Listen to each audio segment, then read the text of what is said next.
পাকাপাকি লিখেছেন সুকুমার রায়। আম পাকে বৈশাখে, কুল পাকে ফাগুনে,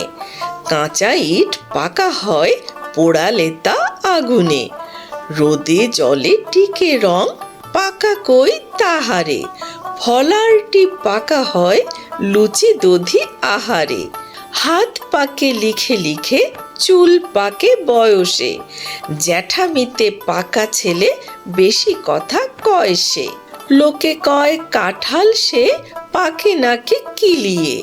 বুদ্ধি পাকিয়ে তোলে লেখাপড়া গিলিয়ে, কান পাকে ফোড়া পাকে পেকে করে টন টন, কথা যার পাকা নয় কাজে তার ঠন ঠন, রাঁধুনি বসিয়া পাকে পাক দেয় হাঁড়িতে, সজোরে পাকালে চোখ ছেলে কাঁদে বাড়িতে, পাকায় পাকায় দড়ি টান হয়ে থাকে সে, দুহাতে পাকালে গোঁফ তবু নাহি পাকে সে।